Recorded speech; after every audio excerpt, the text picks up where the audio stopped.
하는 계기가 될 것 같습니다. 정형진 강사님을 모시겠습니다.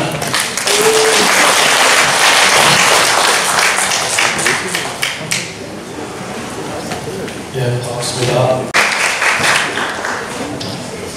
예, 저 소개 하시려면 저는 30년 전에 서울에서 경주로 내려와서 지금까지 백수로 30년을 지내면서 한국 상고사와 폭류도에 대해서 관심을 가지고 공부를 했어요.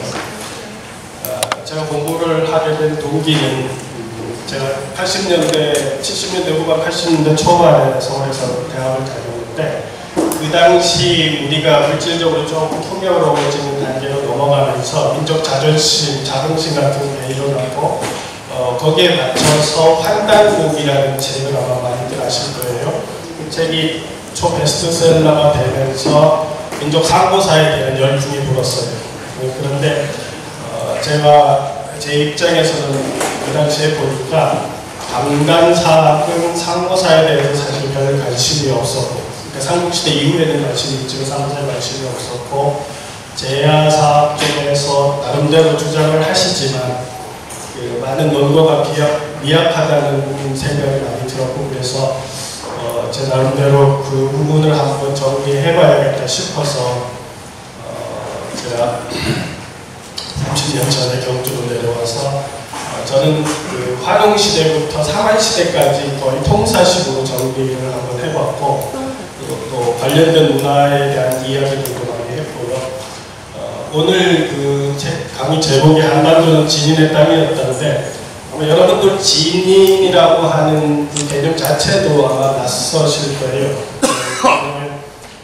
사실 제가 나름대로 공부를 해보니까 진인이라는 개념이 사실 한국 고대사에서 상고사에 굉장히 중요한 개념인데도 불구하고 강간이나 제약 모두가 진인에 대해서 관심을 별로 안 두고 있는데 제가 오늘 강의할 그 기본적인 핵심 내용은 뭐냐면 지금 그 여러분들도 홍산문화를 아실 텐데 홍산문화 이후에 동일한 지역에서 하마점 하청문화가 있는데 그 지역에서 단군왕검 사회가 일어났고 은나라 무정 8년에 단군왕검 사회가 1차적으로 붕괴되면서 그 주력들이 요동반도 남부하고 서북한 지역으로 1차적으로 들어왔고 그분들이 적어도 기원전 3세기 흔히 이제 징계파동이라고 하는 우리가 전국시대 고조선이 연나라 징계의 복원을 위해서 한반도로 들어오기 전에는 적어도 기원전 24세기부터 기원전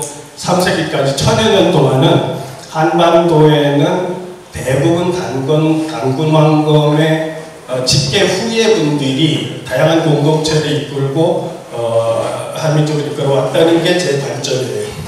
그런 관점으로 보고 실제로 주나라 이후에 다시 요서지역에서 일어났던 기자조선과 그 이후에 8세기 중엽에 한시조선으로 바뀌어서 그것이 전국시대까지 우리가 아는 고조선이었고 그분들이 다시 한반도로 들어왔을 때 평양으로 들어왔다가 마한지역으로 내려와서 마한세력이 됐다는 게 제 관점이거든요. 그러니까 무슨 얘기냐 하면 적어도 우리가 민족공동체의 뿌리를 단군왕검 사회로 잡는다면 단군왕검 사회의 초기 흐름에 대해서 파악을 하고 그 다음에 주나라 이후에 다시 일어났던 기자조선과 한시조선의 파동을 분리해서 봐야 된다는 게 제 관점인 거예요. 그런 관점으로 보게 되면 여러분들이 저도 지금 살고 있는 이 경상도 지역이 단군왕검 사회의 문화와 혈통이 집계들이 이동하는 과정이 여기를 떨어졌고 그래서 아마도 여러분들도 그렇겠지만 지금 많은 분들이 고구려 정통론에 경도되어 있다고도 생각이 되는데 제가 객관적으로 역사를 풀어본 바로는 신라 정통론이 어쨌든 객관적인 차원에서는 더 진실에 가깝다는 생각을 하고 있는데 좀 낯설긴 하지만 그런 논지로 아마 강의를 하니까 그런 관점에서 한번 쭉 훑어볼게요.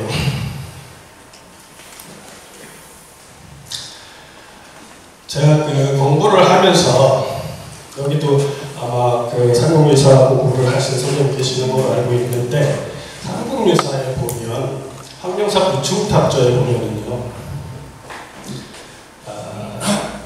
그 무슨 얘기가 있냐면 동이 공공족하고 신라 김씨들하고 구별하는 부분이 나와요. 이게 뭐냐면 신라가 김씨들이 왕권을 주도하고 있는 상태에서 이분들은 사카족하고 차지종하고 연결되어 있는 것처럼 표현하고, 그 이전에 그 지난 사람들을 동이공공이라고 표현을 해놨어요. 이렇게 해서 제가 그 두 부류에 대해서 추적을 해서 책을 두 권을 썼는데, 오늘도 이제 그 내용을 가지고 설명을 할 거예요. 그렇게 해서 이 공공을 고리로 단군조선을 푸는 게 이제 제가 새롭게 시도하는 거고, 두 번째는 단군조선 주력이 아까도 말씀드렸지만 은나라 무정 8년에 여동반도하고 한반도 서북 지역으로 이주했고, 이주한 단군조선인이 그 이후 이 한국사에서 보면 조선 진번이라고 할 때 진번이라는 공동체, 진국의 진, 진안의 진, 변진의 진 등 진인으로 그 정체성을 드러냈는데, 이들이 기원전 13세기부터 3세기까지는 한반도를 주도했다는 것이 제가 인도하는 주안점이고요.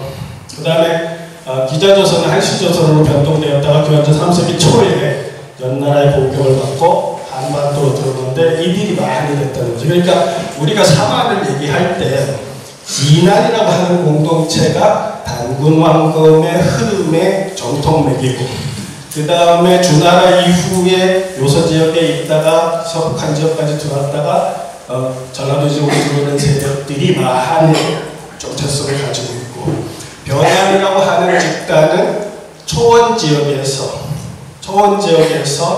들어온 사람들이 변안이라는 게 사실은 고깔모자를 쓴 한인을 변안이라고 줄일 거거든요. 그래서 제가 사안을 입론할 때는 사실 간단하게 그렇게 입론을 하는 거예요.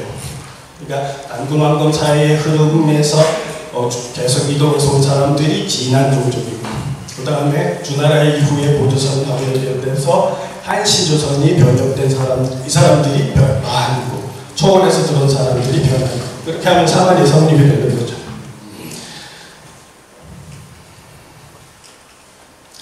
진인이라는 표현을 우리가 사실은 삼국유사나 삼국사기를 읽을 때 그냥 스쳐가서 읽지만, 그 내용이 진인, 박혁거세 집단이 진인이라는 개념들이 남아있어요. 그러니까 박혁거세도에 보면 진인은 호를 박이라 해야 하는데, 처음에는 큰 아니 박과 같다 해서 박으로서 성을 삼았다. 거서가는 진인의 말에 왕이라는 뜻이다. 이렇게 진인이 두 번, 진인, 진원이 나오거든요. 이 문장을 보면 당시 박혁거세 집단이 진인이라는 걸 알 수가 있어요. 근데 우리 역사 정체 속에서 보면 여러 번 참진자도 나오고 진인도 나오는데, 많은 사람들이 이 진인에 대해서 실제로 관심을 안 가지고 있었거든요. 그래서 결국은 박혁거세 거서관이 진인이었다는 말인데, 우리가 그 진인에 대해서 관심을 안 가졌다는 거죠. 역사 속에서도 보면 손진기라고 해서 동북공정에 적극적으로 참여했던 중국 학자인데, 그분이 쓴 동북민족원이라는 책이 있어요. 그분은 어떻게 주장을 하셨냐 하면, 숙신이라는 명칭하고 우리 역사에 나오는 진번이라는 명칭하고 공동체를 연결을 시켜놨어요. 숙신하고 전국 진안 때의 진번하고 연결을 시켜놨고, 우리 조선 후기의 안정복이라고 하는 역사학자는 동사항목에서 어떻게 얘기를 하셨냐면, 진번의 진은 숙신의 신에서 나오고, 후세의 여진의 진은 진번의 진에서 따른 것이다, 이렇게 표현을 했고요.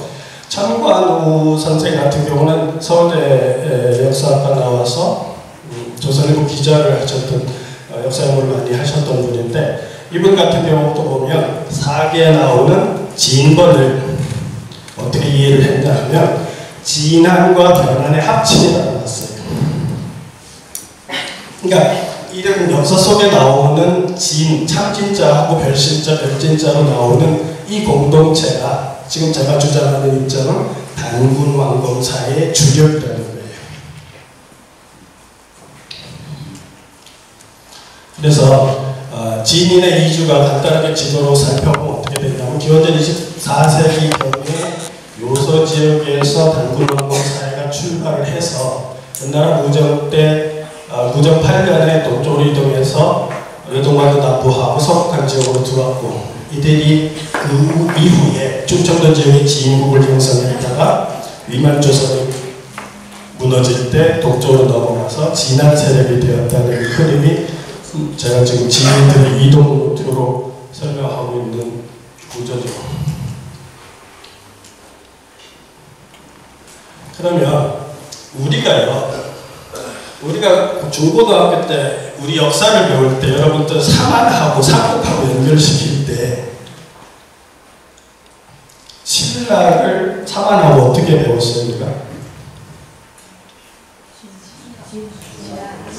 사만은 우리가 진안이라고 분명히 배웠죠. 아마 지금 대한민국의 상식적인 모든 사람들이 사만하고 삼국하고 연결될 때 사만을 진안으로 연결을 시켜요. 그거 분명하죠. 그죠? 그런데 어떤 문제가 있냐 하면 우리가 그 이병도 선생을 뭐 많이 비판도 하지만 어쨌든 이병도 선생이 삼국사기를 각주를 하실 때 써놓은 내용이에요. 하실 때 써놓은 내용인데 신라조의 두의 통전에는 그 선조는 본시 진안종족인데 그 나라가 백제고구려 두 나라 동남쪽에 있으면 라고 한 것을 각주하기를 어떻게 했냐면 신라가 진안의 후예인 것처럼 말한 것은 양서일의 오전을 승습한 것이다.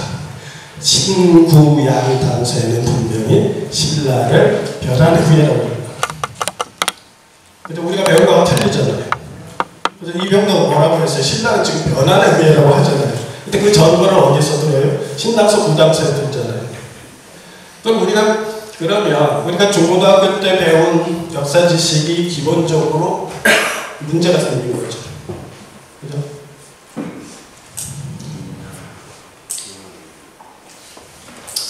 실제로 신당서 구당서 원문이에요. 신라국은 본 변한지 묘야라 이렇게 되어 있어요. 신라 변한 묘야라 이렇게 되어 있어요. 그럼 여러분들이 알고 있는 신라는 진안도가 틀렸잖아요. 그렇죠? 그런데 문제는 이병도 선생이 저렇게 각주를 달아놨음에도 불구하고 강단학자 누구도 신라는 변환이라는 논문이나 책을 쓴 걸 제가 못 봤거든요. 그게 무슨 소리냐 하면 우리가 그만큼 고대사 흐름, 고대사 우리의 정체성 이런 거에 대해서 지금 너무나 안 밝혀져 있다는 거예요. 그럼 그 이유를 제가 같이 연결시켜서 설명을 해드릴게요. 아까 말한 그 삼국유사, 황룡사 구충탑조에 나오는 건데 너희 국왕은 인도의 찰리 종족의 왕인데 이미 불기를 받았으므로 남다른 인연이 있습니다. 이건 무슨 소리냐면 자장 스님 때는 김씨들이 왕이잖아요. 그죠? 너희 국왕은 인도의 찰리족, 석가족하고 연결이 되어 있다고 지금 말을 하고 있는 거예요. 동이 공공의 족속과는 같지 않다 이렇게 얘기했는데 저 문장을 사실은 사람들이 별로 관심을 안 가졌어요. 근데 저 문장은 바로 뭐냐 하면 아까 진안이가 배운 거 연결시켜서 제가 해석을 해보면 신라는 박혁것을 중심으로 초기에 진안으로 출발을 했다가 신라 김씨들의 공동체인 변환으로 넘어갔던 거예요. 진안으로 출발해서 변환으로 넘어갔던 건데 그걸 우리가 분석해서 보지 않았다는 거예요. 신라 김씨들은 분명히 초원에서 이동해서 온 사람들이거든요. 지금은 아마 여러분들도 다큐도 많이 보고 책도 보고 저도 실크로드를 달고 신라왕족이라는 책을 썼는데 제 입장에서 봐도 신라 김씨 왕족도 분명히 초원에서 이동해 온 사람들이 그들이 변환이 맞는 거예요. 그러면 그 이전에 박혁것의 집단은 바로 진안이 맞는 거예요. 그러니까 지금 여러분들 이런 부분도 그래요. 이걸 또 어떤 분들은 그 자장 스님이 문수보살한테 신탁을 받았다는 그런 차원으로 지금 남겨진 글이거든요. 중국 산서성에 처음에 가서 문수소상 앞에서 일주일 동안 기도를 하니까 문수가 나타나서 이런 얘기를 전해줬다고 지금 기록이 되어 있는데, 그게 이제 신탁의 형태로 이제 된 부분도 사실은 여담으로 하면, 실제로 저도 풍요대에 관심을 가지고 있지만, 우리가 지금 한민족의 주체적인 사상, 보편적인 인류의 사상이라고도 할 수 있는, 내놓을 수 있는 풍요도의 입장에서 보면, 사실은 우리는 늘 우리 단군 신화도 보면 그렇잖아요. 하늘에 완벽한 하나님, 하늘님이 계시고, 그 하늘 세계에서 환웅이 내려와서 하나님하고 소통하면서 세상을 홍익인간하고 제사이화하잖아요. 그렇죠? 그 개념 자체에서 우리 뭘 할 수 있냐 하면, 우리는 사실은 대샤먼의 공동체였고 선인들의 공동체였고 신인들이 리드하는 공동체였거든요. 지금도 불교 공부를 하시는 분들도 있겠지만, 우리가 수행을 해서 의식이 일어나는 의식들이 계속 약화되고 소멸되고 나면, 어떤 특정한 시간이 되면 시간과 공간이 무너지는 의식 세계로 들어갈 수가 있거든요. 순간적으로. 그게 이제 전생을 볼 수 있고 과거를 볼 수 있고 여러 가지 이제 세계를 볼 수 있는 그런 의식의 작용이 일어나는데, 그런 관점으로 봐도 자장 스님이 저 말에 어느 정도 인정할 수 있는 부분도 있지만, 자장 스님이 실제로 당시 자장 스님의 아버지가 화백회의에 참가할 정도로 최고의 귀족이었거든요. 그러면 자장 스님 아버지가 사실 때, 자장이 살 때 한 100여 년이 안 되는 사이에 신라에서 국사라는 책을 썼어요. 거칠 때 책을 썼거든요. 그러면 당시까지 전해오던 역사 텍스트가 자장 집안에 충분히 있을 수도 있었던 거죠. 자장이 중국에 유학할 때가 나이가 47인가 43인가 47 정도에 갔거든요. 그리고 무슨 소리냐면 충분히 집안에 전달되는 텍스트를 볼 수 있는 입장이기도 했다는 게, 지금은 없어졌지만. 그럼 어느 한때 강기륜 교수, 서울대 교수였었는데, 강기륜 교수도 어떻게 얘기를 하시냐 하면, 전기 박씨의 신라 지배충원은 퉁구스어로, 신라 김씨 지배충원은 터키어 계통이라고 얘기했거든요. 그죠? 언어학적으로 지금 두 그룹이 다르잖아요. 그게 뭐냐면, 신라라는 공동체는 박혁거사를 중심으로 하는 진안 계통에서 초원에서 이동한 김씨 왕족 계통, 투르크 계통하고 연결되는 언어적인 그런 수사를 가지고 있는 김씨계로 바뀌었다는 거예요. 근데 지금 이렇게 앞에서 한 서너 가지 보여준 자료를 보면, 그죠? 그렇게 신라 왕족이 한 혈통이나 한 문화 그룹이 아니고 다르다는 걸 말씀드렸잖아요.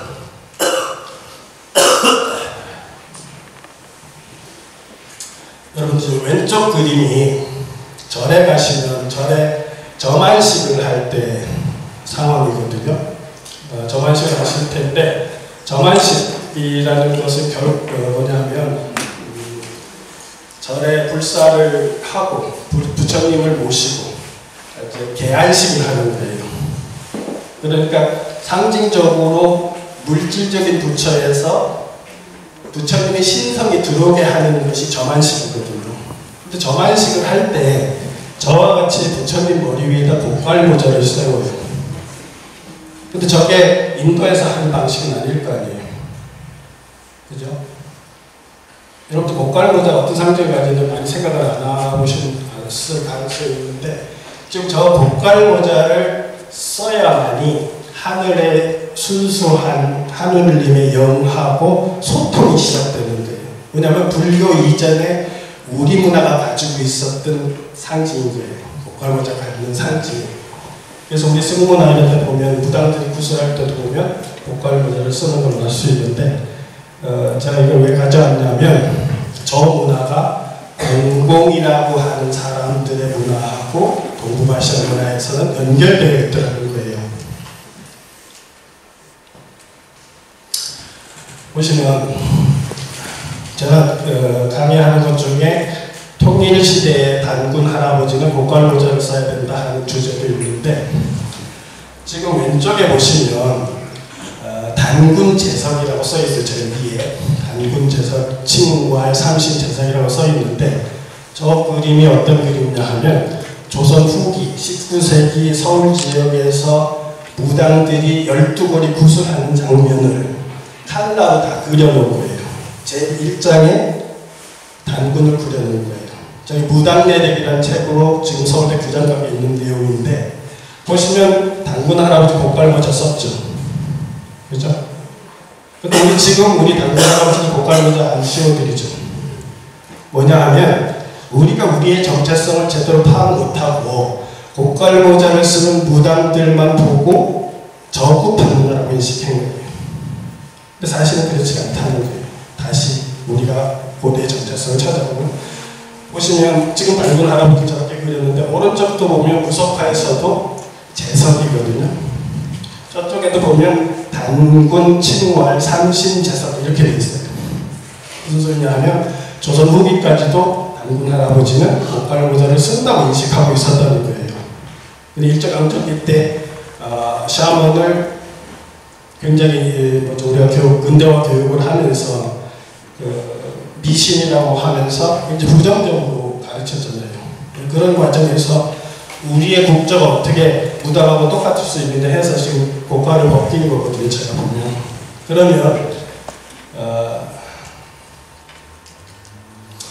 보세요. 이 갑골문인데 갑골문에서는 신에게 제사를 지내는 사람이 예관을 쓴 채로 무릎을 꿇고 있는 모양에서 목순명자와 하여금명자가 나오는 거예요. 지금 갑골문 그림도 나오잖아요. 그 글자를 보면 저게 목순명자와 하여금명자인데 결국은 뭐냐 하면 제정일치의 샤먼이 고깔모자를 쓰고 있는 모습에서 저 그림에서 목순명자와 하여금명자가 나왔다는 거예요. 여러분들 다 아실 거예요. 우리 어릴 때 저도 그런데 시골에서 무당이 구슬하면 그래서 춤을 막 추시는 엑스타시에 들어가서 신이 들어오면 그 다음에 뭐 해요? 우리가 공수 내린다 하죠. 그죠? 무당이 공수 내리잖아요. 무당이 공수 내리는 거는 무당의 말이 아니고 신의 말이잖아요. 그렇죠? 그러니까 지금 고깔모자를 쓰고 하늘의 뜻을 전하는 사람이 신석기 중후기에는 제정일치의 군장들이었다는 거예요. 그래서 그분들이 목숨하고 명령의 권한을 가지고 있었다는 거예요. 그러니까 우리 한민족 공동체가 적어도 신석기 이래 동부아시아에서 나름대로 상당히 의식이 있고 천선이고 그런 민족이었다면 저런 문화하고 연결될 가능성이 있다는 거죠. 그런데 지금 공공을 가지고 지금 풀고 있잖아요. 이 사진은 100년이 안 되는 사진인데 티베트 강자현의 고녀자 머리 장식일 때 일명 표현이 그렇죠. 동고, 대산, 건목, 개찰관 이렇게 되어 있잖아요. 저 모자가 바로 고깔모자예요. 저거를 상용하는 게. 그래서 보시면 이렇게 하는데 여기 이렇게 세운 게 건목이에요. 건목인데 뒤에도 나오지만 우리가 중국의 삼국지에 보면 마한에 벼룩이 있는데 소도가 있다 했어요. 소도에서는 어떻게 하냐면 신선한 땅에다가 잎 대목하고 큰 나무를 세우고 방울과 북을 달아놓고 귀신을 섬기다 이렇게 되어 있거든요. 그 문화가 바로 이거예요. 이게 산에 잎 대목한 거거든요. 지금 한자의 갑골문에서 고깔변자가 나오는 또 다른 형태인데 이건 뭐냐면 천국, 북극성을 중심으로 천국을 두 손으로 이렇게 떠받드는 데서 변자가 나오는 거예요. 왜요? 하늘을 떠받드는 형상에서 고깔변이 나왔다는 말이에요. 우리가 경주에서 나왔죠. 경주 나왔는데 여기 보면 위에 이렇게 샵처럼 생긴 게 있어요. 제인은 이거 가지고 제인호 선생님이 책을 한 권 썼지만 저게 우물정자로 해석했는데 우물정자가 아닌 거예요. 무슨 소리냐면 보세요. 지금 갑골문에서 변자를 이렇게도 형상화할 거 이렇게도 형상화했어요. 여기서 보면 이렇게 샵이 나오죠. 가운데. 그렇죠? 지금 가운데 있는 것이 여기 있단 말이에요. 고구려 지금 청동함에.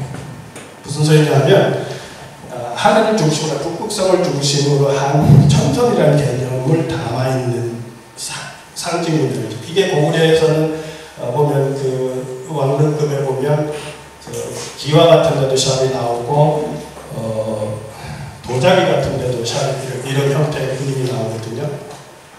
근데 이런 것들이 결국은 우리가 북두칠성을 중심으로 한 북극성 신앙의 주민족이라는 걸 알 수가 있어요. 이런 문화유적으로 봐서도.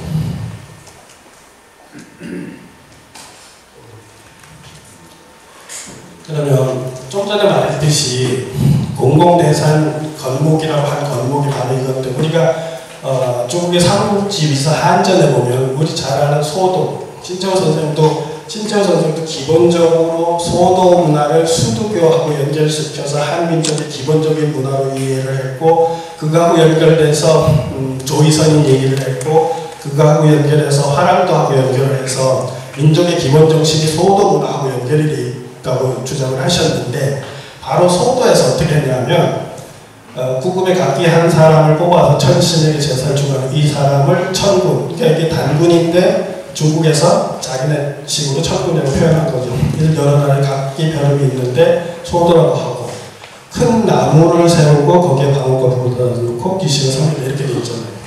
그러니까 소도에서 큰 나무를 세워놓고 하늘을 섬기는 사람들이 누다는 거예요. 그러니까 동북아시아에서 저보다 초원 말고 이쪽 농경문화하고 연결되는 쪽에서 무속문화의 기원, 샤먼 문화의 기원, 물론 보편적으로도 다 있지만 우리가 무라고 하고 북극성을 중심으로 한 칠성신앙을 하고 하는 것의 기원은 알고 보니까 공공족하고 연결이 되더라는 거예요.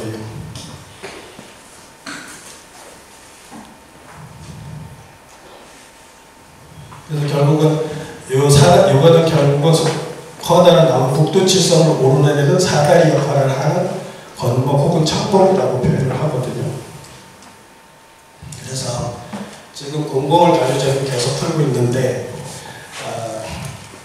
이게 지금 중국 고문자적 기원이라고 하는 책에서 가져온 건데요.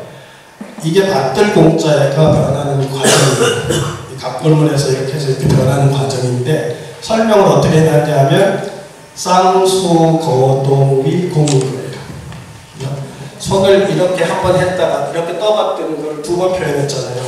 두 번 표현한 게 밭들 공자가 됐다는 거예요. 그러면 공공이라고 하는 종명이 어떻게 돼요? 이 공자를 받들던 민족이죠, 그죠?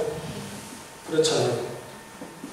그렇게 설명하고 나면 이분들이 내샤먼이고 샤먼적 재정일치를 주도하는 사람들이고, 이분들이 천선 개념을 가지고 있고, 이분들이 늘 하늘의 뜻을 받들어서 사람들을 계몽하고 변화시켜서 이화시키고 함께 살 수 있는 대공동체를 만드는 그런 일을 하시는 분들이 다 재정일치의 군장이었다는 걸 알 수 있습니다.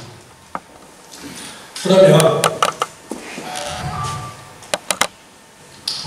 역사 기록에 보면 제가 제 책 중에 수시안의 성환웅이라는 책이 있는데, 그게 지금 580쪽인데 원래 제가 편집할 때 680쪽을 편집했는데 출판사 너무 많다고 100쪽을 빼줬는데요. 거기서 공공만 다뤘어요. 무슨 소리냐면 공공이라는 이 세력이 문헌자료에 엄청나게 많이 남아있어요. 사실은 문화와 신화고 쪽에 보시면 사기본기에 어떻게 나오냐 하면 순수를 마치고 돌아와서 요에게 공공을 유름으로 유배시켜서 국적을 교화하게 하며 삼묘를 사미사를 쫓아서 서유를 교화하게 하고 곤을 몰리 우상을 치워하면서 도미를 교화하게 하자고 건의했다. 우리가 사육 얘기 많이 할 거예요. 아마 논어나 이런 거 우리 중국 공부를 하실 때는 마치 저 사흉이라는 표현을 많이 쓸 거예요. 그런데 지금 분명히 이렇게 돼 있죠. 요임금 때 순수를 마치고 요임금 때 공공을 국경지역으로 유배시켰다는 표현이 분명히 있죠. 그렇죠? 여기 이 문장에서도 보시면 여러분들이 아마 안민족을 자꾸 동의적 하는데, 여기서도 권을 멀리 우사로 추방해서 동의를 교환하고 이렇게 했죠. 동의는 사실은 산동반도하고 해안 지역에 살던 사람들이에요. 저때도. 실제로 동북 지역에 살던 사람들은 북쪽에 내렸거든요. 그러면 이게 중국 역사 사회학원에서 말하는 역사 지도책인데 공공시의 주처가 어디냐 하면 우리가 지금 중원이라고 하는데 중국의 심장부예요. 그 사람들이 지금 이들 지역, 그러니까 황하가 이렇게 오르도스에서 내려와서 꺾어지는 이들 지역이 공공들의 주처였거든요. 신석기 시대에. 근데 이들이 요임금 말년에 북경적으로 지금 밀려났다고 분명히 사기에 기록이 되어 있어요. 근데 많은 다른 역사책에도 기록이 되어 있거든요. 그다음에 이걸 길게 할 게 아니고 우리가 그렇잖아요. 단군 신화를 보면 요임금 말년에 고조선이 건국되었다 했잖아요. 근데 지금 공공이라는 키를 집어넣고 보면 요임금 말년에 북경적으로 이동해서 새로운 공동체가 탄생이 되잖아요. 그죠? 그럼 연대가 맞아 들어가죠. 우리가 지금 상식적으로 알고 있는 고조선의 그 기원 발생 연대하고.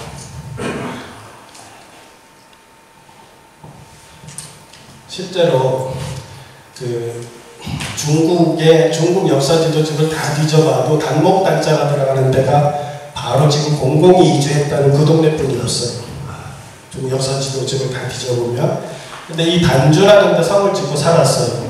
공공이 유럽으로 이제서 사교제, 원기 상선 등 문헌의 기록이 있고 당나라 때 괄지지에도 보면 옛 공성이 단주, 연락현 지명에 있는데 전에 내려오기로는 순이 공공을 유주로 유배시키자 그가 이 성에 살았다고 한다 이렇게 되어 있거든요.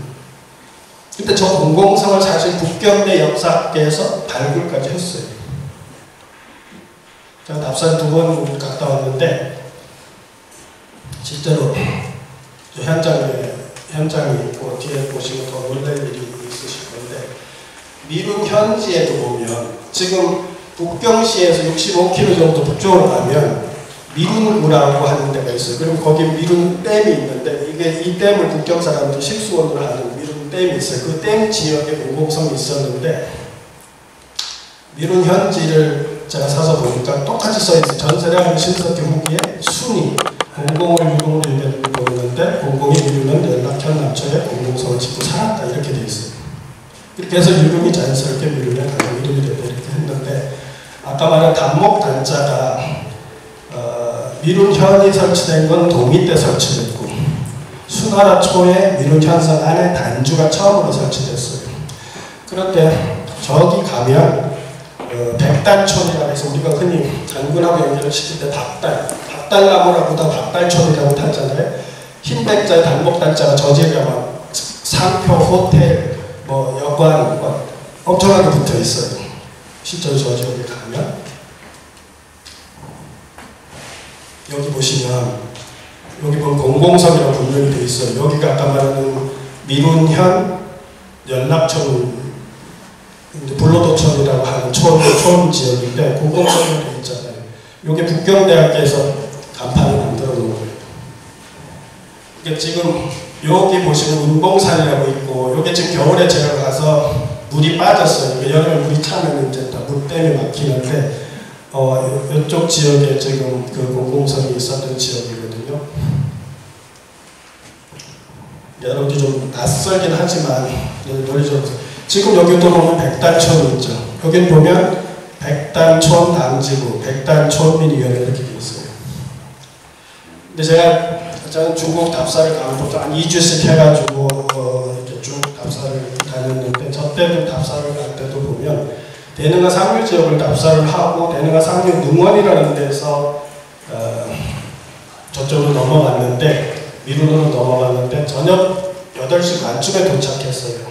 그러니까 그 정도는 좀 어두운 시간인데 택시를 타고 시내 중심 가다 내려달라고 했는데도 그 택시 내려서 잠을 자겠다고 들어가고 짐을 풀고 나오는데 저게 보이는 거예요.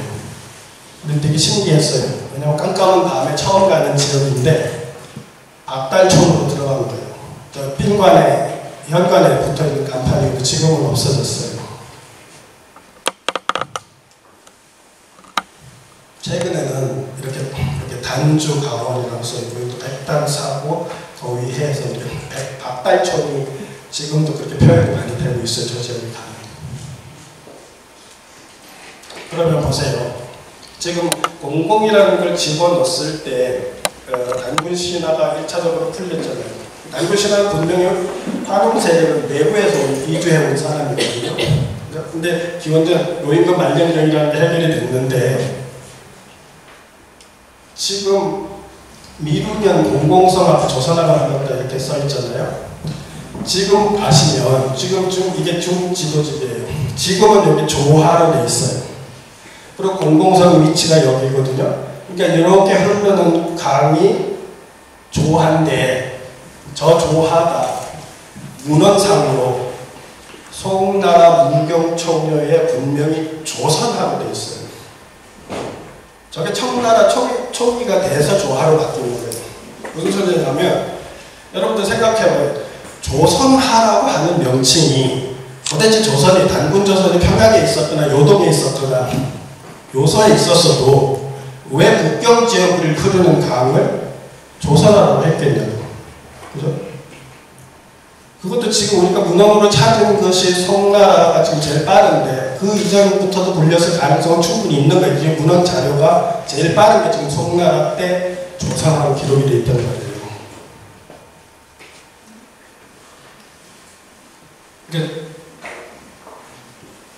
책이요. 송나라 때 편찬된 무경청하고 왕기공 행정록에 조화가 지금 조사를 되어 있는데 그러면 지금 중원 지역에서 이주를 해서 여기서 성을 짓고 사는데 이 사람들에 의해서 이름이 명칭이 조선이라는 명칭이 이 강하고 연결된다고 추론도 할 수 있잖아요. 상황적으로 봤을 때. 또 자료를 보여드리면 무경청려에는 관창명사예요. 송나라 국가에서 편찬한 거란 말이에요.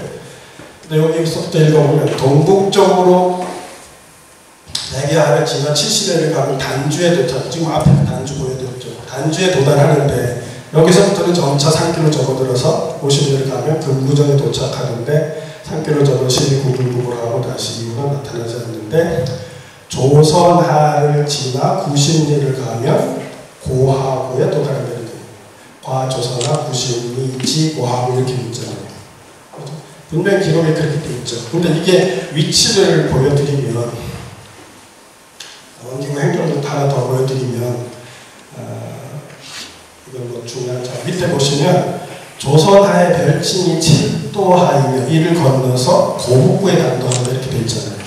고북구에 당도한다 했는데 그럼 두 번 나오잖아요. 지금 북경이 여기고 여기가 미륵구예요. 공공성이 있는데 근데 고북구가 여기라는 말이에요. 조선하를 지나서 90리를 가면 고북구라고 했잖아요. 그렇죠? 맞죠? 그럼 뭐예요? 공공이라는 코드를 집어넣으니까 요임금 말년 동북쪽으로 이주한 것도 나오고 공공성이 나오고 그 앞에 흐르던 강이 조선하라는 것도 지금 새롭게 밝혀진 거잖아요.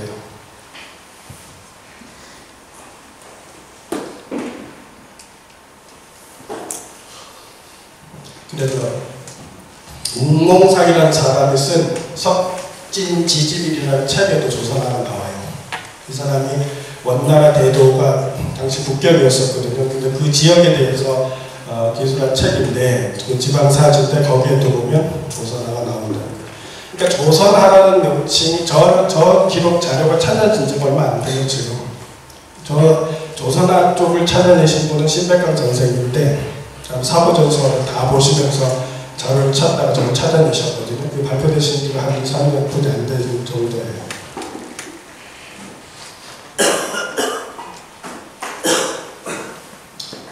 그러다가 청나라 때 흥정 열하지에 보면 조하로 개칭이 됐어요.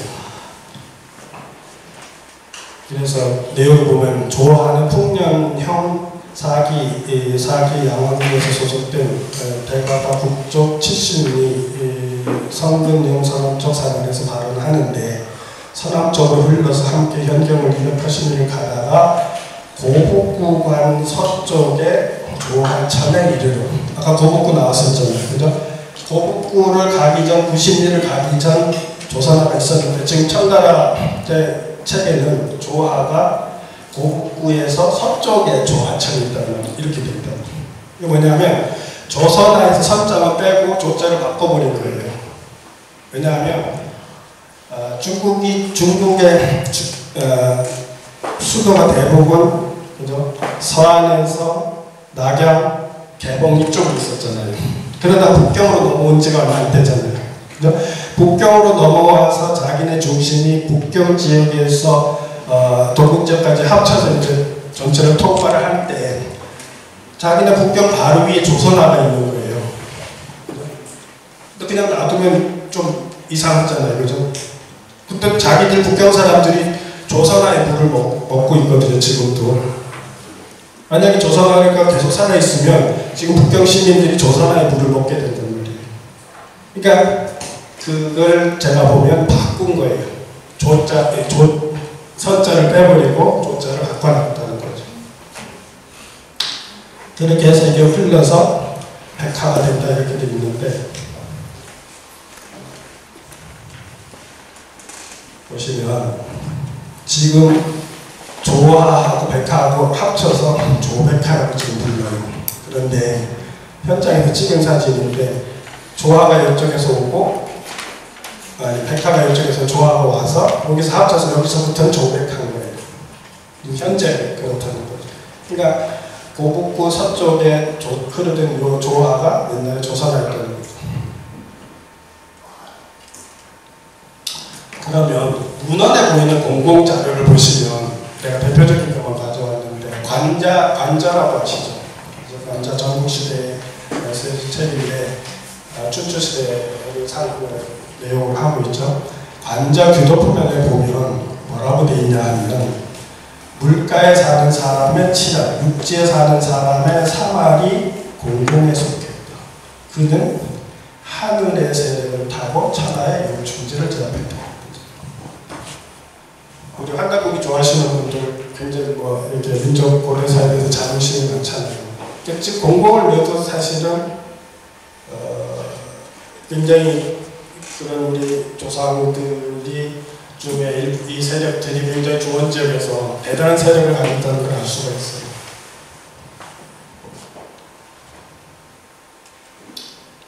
이거를 최근에 이제 중국 학자 유이징이라는 사람이 설명을 앞에 있는 문장을 어떻게 해석을 했냐 하면 이는 공공시가 고대 불학 사회의 최강자였음을 말한다. 공공은 복희 시대 말부터 고신시 시기까지 세상의 우환이었다. 공공의 자손들이 사는 불학을 보고 관례에 따라 공공시라고 했는데 각종 흩어질때 그들의 도움의 불학은 역시 공공이라는 이름을 사용했다. 이러한 이유로 물가에 사는 사람의 7할, 육지에 사는 사람의 3할의 공공이라는 설이 생겼다는데 지금 이 문장에서 제가 노랗게 칠해놓은 게 왜 저렇게 해놨냐 하면 중국 사람들의 인식이에요. 아마 여러분들 고대사 공부 많이 하신 분들 중국의 사망오제가 있잖아요. 근데 그 사망오제가 딱 정리되어 있지가 않아요. 누가 사망이고 오제인가 하는 것이 계속 이렇게 조금씩 바뀐단 말이에요. 많은 설이 있지만 공공을 안 집어넣어줘요. 잘 알다시피 중국 사람들은 지금도 염황지성이라는 표현을 쓰거든요. 장자매까지만 해도 염황지성이라는 표현을 썼어요. 그러다가 동북공정이 일어나면서 또 2002 월드컵 때 우리가 치우처럼 깃발 있잖아요. 그거로 온 세계를 한번 흔들었잖아요. 그 이후에 치우도 우리다 해서 알다시피 지금 탕록 지역에다 중화상조당을 만들어가지고 염제, 황제, 치우까지 자기 조상을 했어요. 근데 아직도 공공은 아니거든요. 그런데 재밌게도 이 사람들 해석을 그렇게 하잖아요. 공공은 복귀 말부터 보시니까 세상의 무한이었다. 뭐냐 하면 지금 중원을 차지하고 있는 사람들이 원래 중원에 살던 공공하고 많은 갈등이 있었고 그들을 축출하는데 많은 애를 먹었던 거예요. 그래서 공공이 우환이라고 표현하는 거예요. 그러니까 지금 공공이라는 코드를 넣었다고 해서 우리가 중화민족인데 이렇게 안 될 수도 있는, 사실은 제 책에서 더 깊이 들어갔지만 이 사람들은 천산 너머 쪽에서 이동하고 천산도 연결되고 그 넘어서 이동해왔기 때문에 다른데 어쨌든 표현이 이렇게 돼 있잖아요.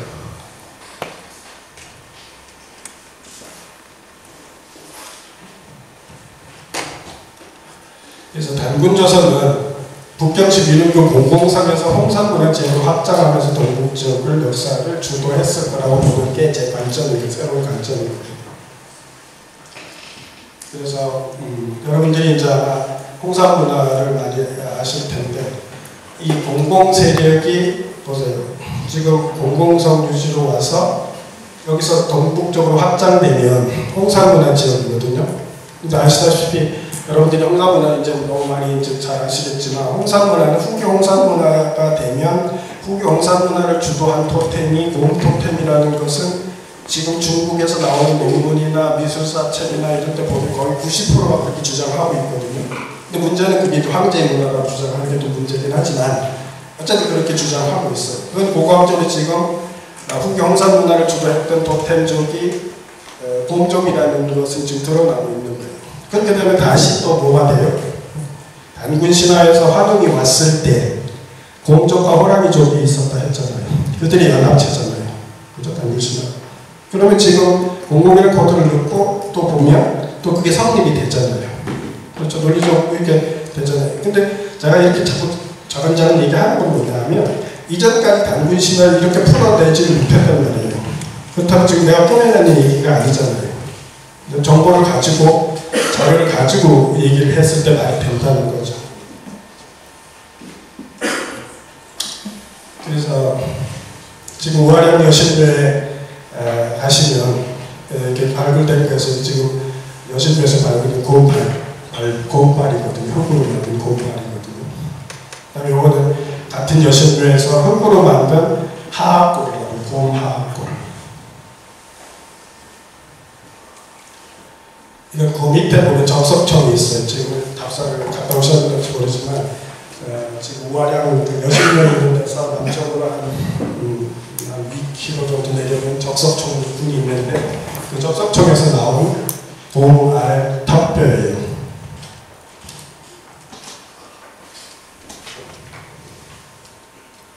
그리고 요거는 옥기로 만들어진 건데, 그러니까 홍산문화에서 나온 거예요. 그럼 이걸 흔히 양수, 삼공기 이렇게 저 중국 사람들이 표현을 하는데 여기 보면 이건 곰머리 맞거든요. 근데 물론 이거는 다른 것도 있어요. 곰머리 삼공기가 나온 게 몇 개가 있고 다른 것도 나오긴 하는데 욕감을 하고 싶은 시기예요. 지금 요 삼공기가 중국 학자들도 저게 지금 삼공기 도대체 용도가 뭐지? 저게 상징성이 뭐지? 이걸 잘 지금 얘기를 못하고 있거든요. 근데 저는 저 삼공기가 곰 할매 삼신상이라고 생각을 하거든요. 삼신상. 이게 저희 뭐냐면 삼태양이에요. 우시다 교수도 여기 왔다 갔다 왔는데 우시다 교수도 보면 태양하고 연결시키긴 했지만 저게 아마 삼신상, 원래 신석기 이래로 이제 부계 질서가 되기 전 신석기 상태에서 어떻게 되냐면 여신의 시대였어요. 여신의 시대였는데 여신의 시대인데 여신이 한 여신이 아니고 지금 생산할 수 있는 어머니 여신이 있으면 그 어머니 할머니 여신이 있고 딸 여신이 있어요. 이 세 여신이 계속 돌아가면서 생산을 한다고 생각했어요. 그래서 이 삼신상이 지금도 서울에 가면 서울에 가셔서 민속박물관 가면 삼신상이라고 있어요. 거기 보면 항아리 3개를 이렇게 해놨어요. 왜냐하면 삼신의 자궁을 상징하거든요. 생산하는 시설이. 그게 조선시대도 계속 삼신이 그렇게 돼 있거든요. 그래서 제가 보기에는 저게 곰 삼신 할매의 상징이지 않느냐 하는 게 제 생각인데 어쨌든 10분 쉬었다가 10분 쉬었다가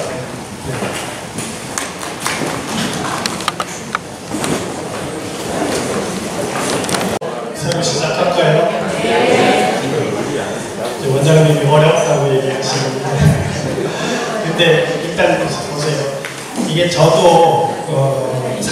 30년 동안 이 공부를 하는 게 있는 내용을 공부한 게 아니고 우리는 사실은 단군 이래로 이렇게 역사가 전달이 되다가 사실은 조선 초기까지도 어느 정도 우리 쪽의 역사책들이 있었어요.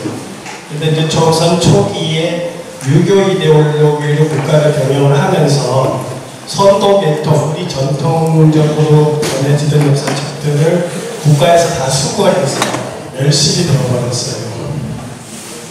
그 이후에 사실 신철 선생도 애를 쓰셨지만 엄정하게 말하면 우리 상고 고대사를 아직까지도 제대로 아무도 인도를 못한 거예요. 그러니까 아까도 말했지만 이병도가 분명히 신라가 변환의 후예라고 얘기를 했음에도 불구하고 흔히 강단에 있는 역사학자들은 다 이병도 계통으로 얘기를 하잖아요. 그죠? 서울에서 배워주고 새끼들이잖아요. 지금 보면. 근데 아무도 그걸 해명을 안 하고 있을 정도로 우리가 우리 역사에 대해서 사실은 좀 무관심했고 또 지금 우리가 통일을 앞두는 시점에서도 보면 얼마 전에 그 한 달이 안 됐을 거예요. 조동일 박사라고 서울대 국문과 교수 하시는 분 책을 한 80권 쓰셨는데 이번에 책을 2권 내시면서 한겨레신문하고 인터뷰하면서 질문을 했어요. 통일을 하기 위해서 우리가 준비해야 될 것 중에 가장 핵심이 뭐냐, 가장 중요한 시급한 게 뭐냐 이러니까 이분이 어떻게 대답을 하셨냐 하면 자주적이고도 보편적인 학문을 세워야 되고 민족의 문제와 문명사의 문제를 해결할 수 있는 학문을 남쪽에서 먼저 세워서 북한하고 공감을 해가면서 통일을 해야지 통일이 되지 그냥 이렇게 갖다 붙여놓는다고 통일이 안 된다는 거예요. 무슨 소리냐면 여러분들 지금 제 설명을 어려워하지만 우리 공동체가 그야말로 고려 정도까지 전달되던 우리의 자주적인 역사, 자주적인 사상 다 잊어버렸거든요. 사실은 이 통일시대에 그 가장 기초적이고 핵심적인 그것을 다시 우리가 확인하고 끄집어내지 못하면 민족을 통합하는데 어떤 면에서 굉장히 힘들 수도 있어요. 우리는 어차피 지금도 우리가 정치적인 관점을 약간 살짝만 해보면 이게 다 어떤 생각에 따라서 많이 싸우잖아요. 그죠? 저는 많은 얘기를 할 때 늘 그런 얘기를 해요. 인간이 아무리 까불어봐야 결국은 생각의 노예라는 거예요. 어떤 생각에 따르냐, 추정하느냐에 따라서 다 행동이 나오거든요. 근데 그게 뭐 부처님 입장으로 말하면 다 틀렸고 다 맞기도 하고 다 틀리기도 하거든요. 거기에 목숨 건데. 그럼 우리가 남북이 합쳐질 때 지금 이렇게 갈라져 있는데 이게 기본적으로 역사도 지금 상고사, 고대사도 정리가 안 됐으니 이게 하나의 공동체라는 걸 설명하려면 저쪽은 주체사상에 입각해가지고 남한 봉건배들이 한 그런 신라를 굉장히 무시하고 고려 정통론을 계속 가르쳐왔거든요. 우리도 지금 그쪽에 따라서 그런지 모르지만 민주화 투쟁하는 과정에 어느 정도 고려 정통론에 많이 경도가 되어 있다는 거예요. 근데 그거는 신채호 선생이 그러니까 해방을 하기 위해서 어떤 면에서는 고구려 정통론을 강조하는 면이 있어요. 첫째는 만주의 영토권에 대해서 많은 얘기를 하고 싶었고 또 대외 외세들하고 투쟁하는데 가장 선봉장이 되어서 그 막강한 세력들하고 투쟁을 해서 수나라도 이기고 당나라하고 싸우다가도 지긴 했지만 그런 영웅적인 그런 모습들을 강조하다 보니까 신라가 나쁜 놈이 됐죠. 지금 아마 젊은 사람들하고 이렇게 사담을 이렇게 해보면 대부분 신라가 나쁜 놈들이에요. 근데 지금 제가 강의하는 틀에서 보면 객관적으로 보면 그러한 흐름 속에서 실제로는 신라로 우리의 가장 기본적인 정신문화가 계승이 됐기 때문에 파랑유도라는 것이 바로 그 정신이 발현된 거고 풍류도라는 것이 바로 단군왕정 시대 후 그 이전 황실시대부터 가지고 있었던 우리가 이상적인 하늘 세계를 인정을 하고 우리는 그보다 못한 아위의 존재로서 늘 하나님의 뜻을 먼저 존중하고 따르고 하려고 했던 그런 굉장히 긍정적인 마인드를 가지고 있었던 우리 민족 자체를 우리가 고대사를 잃어버리고 해서 지금 우리가 정말 뿌리가 없는 사람이 된 거예요. 지금 공공을 처음 들으시는데 낯설잖아요. 그죠? 그래서 내가 차근차근 해주려고 또 해제할 시간이 한계가 있어서 저희가 580쪽 가지고 이렇게 하면 2시간에 하려면 굉장히 낯설다 또 힘드신데 이걸 공공을 이해하기 위해서 이렇게 얘기를 해볼게요. 원래는 공공세력이 우리가 초중고등학교 때 황하문명이라고 하는 배웠죠. 황하문명을 주도했던 사람들이 공공세력이었어요. 그런데 우리가 탐욕전쟁 알잖아요. 치우하고 황제하고 싸운 거 아시죠? 그럴 때 치우는 산동반도 쪽에 있었어요. 공공하고 염제는 중원에 있었고 그럼 황제가 북쪽에서 내려왔거든요. 그랬을 때 치우가 공격적 방어를 했어요. 그래서 탕록으로 간 거예요.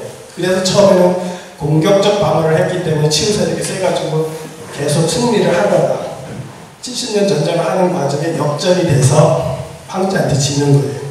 그러면 황제가 중원으로 내려가잖아요. 그러면 중원을 장악하고 있던 공공하고 염제가 황제 입장에서 보면 누구예요? 여기가 터질 때가 이제 자기는 이주에서 들어온 사람들 있잖아요. 근데 염제 쪽하고는 어느 정도 코드가 맞는데 공공애들은 자존심이 너무 센 거예요. 왜 자존심이 세냐 하면 황제는 수렵을 하고 이동을 하는 공공에 보면 무식한 애들이고 자기네들은 종교적으로 영성이 개발되어 있어서 하늘하고 소통하는 사람들이었어요. 그죠? 쌍놈들이라고 공공에 있죠. 그러니까 그 자존심 대결을 하는 과정에서 공공은 또 그 당시 황하에서 이미 물을 관리를 이미 잘 하는 거예요. 우리가 우임금 79년 뭐 그런 얘기 하지만 우임금 이전에 한가를 다스리던 사람들이 공공세력이었어요. 그러니까 기술이 있죠. 영적으로 뛰어난 사람들이죠. 그러니까 만만치가 않은 거예요. 왜냐하면 수렵하던 사람은 농경에 적응하려면 금방 못하잖아요. 그러니까 한동안 공존을 하다가 바로 전국시대를 지나면서부터 계속 갈등을 일으키고 자꾸 쫓아내고 밀어내려고 하는 거예요. 그게 이제 요임금 때 밀어내는데 여러분들 우리가 요순시대라고 하죠. 요순시대는 우리가 굉장히 좋은 시대라고 생각하잖아요. 근데 그건 굉장히 잘못된 중국적 관점이에요. 어떻게 설명할 수 있냐면 요임금이 권력을 물려줄 때만 해도 사기에 나와요. 처음에는 천거받은 사람이 누구냐면 공공이 먼저 천거를 받았어요. 다음 CEO 리더. 그때 그게 배제됐거든요. 무슨 소리냐면 사실은 공공하고 아까 말한 권위나 사형이 쫓겨나는 그 이전 단계까지는 다양한 부족들의 공동체가 있으면 돌아가면서 시효를 뽑던 상태였어요. 그게 바로 선양이에요. 그런데 그 선양의 질서를 깬 놈이 요임금이에요. 그런데 우리는 요순시대라고 하면서 아주 이상적인 세상을 보는 거죠. 우리는 단군조선이 돼서 단군조선도 계속 선양이로 해서 충청도 지역에서 진국이라는 형태의 국가 이렇게 배웠을 거예요. 그죠? 고등학교 국사시간 진국을 배우셨을 텐데 진국이 50여 개 국가가 있었지만 그 왕을 진왕이라고 했는데 진왕을 돌아가면서 보았어요. 무슨 얘기냐 하면 단군 왕건 사회가 이동하면서는 계속 두 가지 코드로 공동체를 운영했어요. 선양제도와 화백제도. 이거는요 지금 민주주의 제도보다도 어떤 면에서는 우월할 수도 있어요. 아까도 그래서 공공이 우환이라고 저들이 하는 게 사실은 계속 공공하고 이제 갈등하다가 이렇게 밀어내는 이쪽에 우리는 계속 그걸 유지를 했기 때문에 어떤 면에서는요 중국에서 전국시대의 신선 사상이 나와요. 신선 사상이 나오는데 발해만 중에 뭐 삼신선이 나오는데 최근에 그 우리 학자들 중에 북경대 가서 공부해서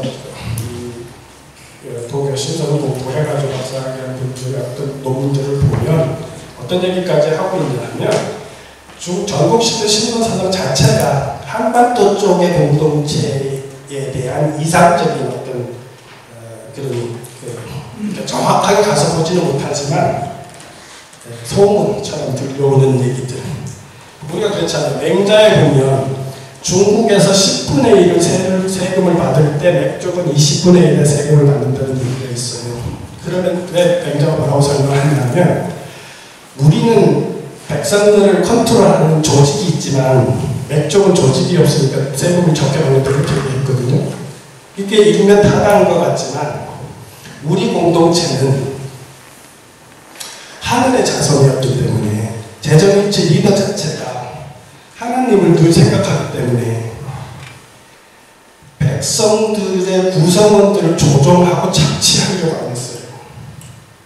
그러니까 그 갈등을 조정하고 리더가 베푸는 상황이었단 말이에요. 뭐냐하면 군림하지 않았다. 그 문화가 신라로 들어왔기 때문에 박석김이 자연스럽게 선양할 수 있었어요. 이게 바로 동북아시아에서 제가 봤을 때 공공이라는 집단이 가지고 있는 그런 종교성, 하늘하고 소통하고 늘 하려고 하는 그런 것들이 계속 유전되는 거거든요.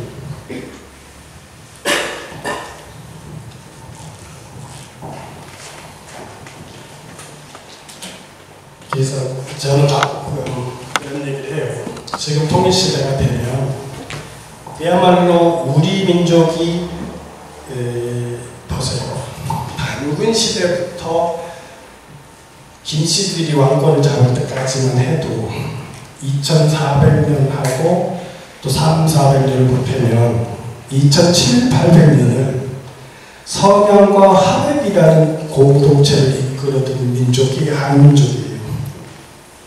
제가 보면 이거는 민주주의보다 지금 민주주의의 한계를 극복할 수 있는 의식이에요. 나는 그래서 사무사를 공부하고 풍요도를 하지만 이게 바로 통일시대에 우리가 다시 인식하고 다시 우리 공동체를 그와 같은 공동체를 만들려고 하는 그런 공감이 필요하고 그렇게 했을 때 요새 뭐 방탄소년단도 나가지만 우리 화랑도 3월 동의하고 3년이니까 강요산소 하잖아요. 지금 신바람의 풍류가 나가는 걸 어떻게 보면 방탄소년단 그 방탄소년단도 보면 그 리더들이나 몸짓을 우리 전통 거기서 다 가져가거든요. 지금. 그러나 완전히 바꿨잖아요. 메시지를 긍정적 메시지를 다 바꿨죠. 그 전에 서양에서 막 이상한 춤추를 때는 막 파괴적이고 찔고 개인적이고 막 그랬죠. 그 서구 애들이 100년 동안 하는 짓이었다고. 우리가 뭔가 새로운 악에서 먼저 나가는 것 같은데 지금 공공을 놓고 보면 어쨌든 여러분들이 봤을지만 나중에 혹시 뭐 대책을 한번 보신다면 하면 그 작은 뭐 많은 내용들을 가지고 설명하고 있거든요. 한번 보세요.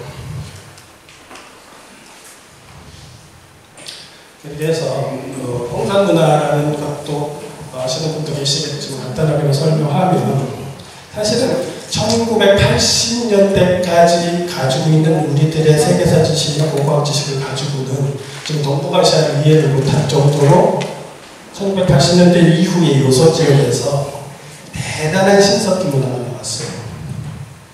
그래서 지금은 중국 사람들이 그 후신 홍산 문화를 황제 문화로 끌어들여서 중국 문명의 시원이 동북 지역에 있다고 할 정도로 지금 주장이 바뀌고 있는 그런 단계거든요. 거기에 후기 홍산 문화가 기원전 3000년경인데 그 이후에 소화수 문화가 있고 그 다음에 하가즘 하춘 문화가 나오는데 그 하가즘 하춘 문화가 사실 기원전 24세기경부터 시작해서 기원전 15세기경까지 유지가 되거든요. 그게 우리가 단군왕급 시대하고 겹치는데 제가 보면 앞에서 설명했듯이 공공이 중원에 지역에서 넘어와서 공부족들하고 만나서 만든 공동체가 단군왕금 사회라고 보이는 거고, 그 사회가 결국은 제가 오늘 강의 주제로 하는 한국 고대사에 보이는 참진짜나 별심짜, 진짜. 이 별심짜인데 사실 이게 칙성을 나타내거든요. 별심이. 그래서 칙성신앙하고 우리 민족이 가지고 있는 가장 궁극적인 종교신앙은 칙성신앙이에요. 한신앙이고. 여러분들 일본 철학가의 제일 황별의 성씨가 뭐냐면 참진짜예요. 마이토 지인이라고 해요. 지인, 참진짜 지인. 이거는 뭐 깊이 들어가기는 어차피 그렇게 연결이 돼요. 그런데 이제 그렇게 해서 단군왕금 사회가 이제 무너지는 거예요. 서점에서 무너지는데 그 기록이 여러분들 아시는 이승유의 제왕운기에 나와요. 단군이 요인군과 동시대에 무진년의 나라를 세워서 우순을 지나 하나라 때까지 왕위에 계시다 은나라 호정, 부정을 가리키는데 을미 8년에 을미년에 아사나를 산에 들어 신이 된 나라를 다스리기를 1028년이고 네, 이 문장이 사실 우리가 고대사 공부하는데 굉장히 중요한 팩트가 뭐가 들어있냐 하면 단군왕금 사회가 무너지고 164년이 지나서 기자가 나타나서 구신관계가 세워서 이렇게 돼 있어요. 이 문장이 굉장히 중요한 이유가 뭐냐 하면 단군왕금이 무너지고 164년이 지났다는 표현이에요. 무슨 소리냐 하면 이승유가 저 표현을 할 때 우리한테 전달되던 고대사서 텍스트를 인용했다는 거예요. 그걸 어떻게 유추할 수 있냐 하면 만약에 그냥 추론했으면 150여 년, 160여 년 이러거든요. 164년이라고 특칭을 했잖아요. 그러면 그 이전 단계의 어떤 사서에 164년이라는 특칭이 되어 있는 기록이 있었다는 거예요. 그러니까 결국은 공백기가 있다가 다시 이제 기자가 들어와서 이게 나중에 한실조선으로 바뀌는데요. 여러분들 한단고기 좋아하시는 분 계실 텐데 김이 좀 빠질 수 있는 부분이에요. 무슨 소리냐 하면 지금 같은 내용을 제왕기의 앞에서 말하고 한단고기하고 배치가 돼요. 기록이 뭐냐면 한단국이 뭐라고 되어 있냐면 21세기 단군 소대 제47년 은나라 왕 무정이 전쟁을 일으켜서 귀방을 물리치고 나서 다시 대군을 이끌고 삭도, 영지, 여기 어디냐면 나나 지역이에요. 북경 동쪽으로 나나 지역인데 삭도, 영지를 침공하다가 우리 군사에게 대패하여 화친을 청하고 조공을 바치다 이렇게 되어 있거든요. 그럼 이승용 얘기하고 완전히 틀리죠. 그렇잖아요. 근데 저런 부분이 상당히 많아요. 한단고기를 보면 팩트는 있는데 거꾸로 편집된 부분이 참 많아요. 내용들이. 그래서 사람들이 뭐 기방도 갑골문이 발견되기 전에는 기방이 있었는지 모른다면서 한단고기를 옹호하시는데 기방이라는 게 주역에 나와요. 수학이제편에 보면 무정이 기방을 공격했다는 기록이 나와요. 그러고 나서 나중에 갑골문에 보면 그 기록들이 많이 나와요.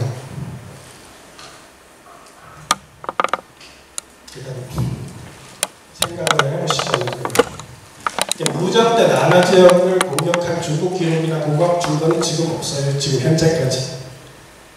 제가 그때 한 2, 3년 전까지 논문 찾아볼 때까지 그런 거 없어요. 갑골문 기록에 보면 산동 지역에 공격한 갑골문 기록은 있어요. 베이징 동부 지역이 무정 39년 직후 그 가까운 시기에 상나라 청동기가 발견되지도 않고 현재까지는 그러니까 그렇다면 우리나라 무정 39년 일민년에 단군조선의 단군이 아사달 산으로 간 이유가 지금 왜 그런지 모르는 거예요. 그래서 지금 분명히 그렇게 돼 있다고 하는데 그것도 제가 어떻게 추론을 했냐 하면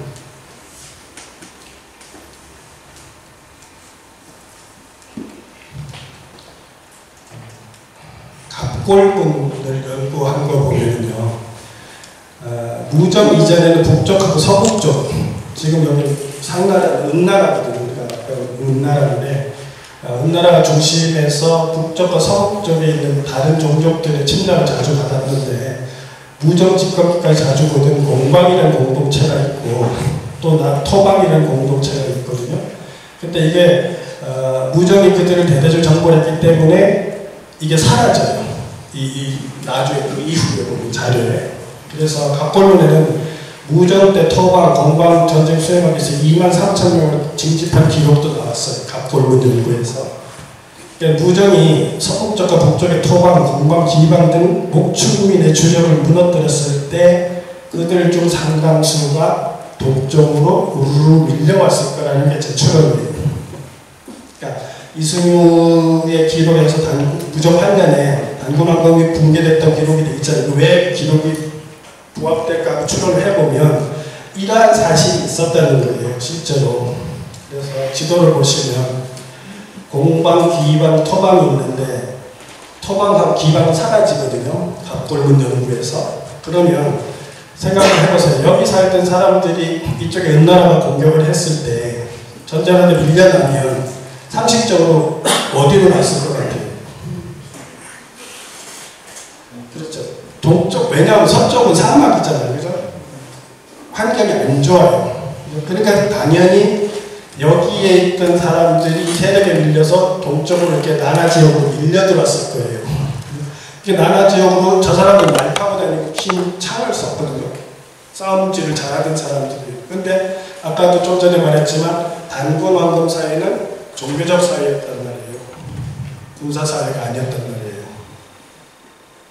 그러니까 어떻게 돼요? 말 타고 창 가지고 들어오는 애들이 밀려 들어오니까 단군 왕검 사회의 주력들은 자연스럽게 동쪽으로 이동할 수밖에 없었을 거라는 거예요.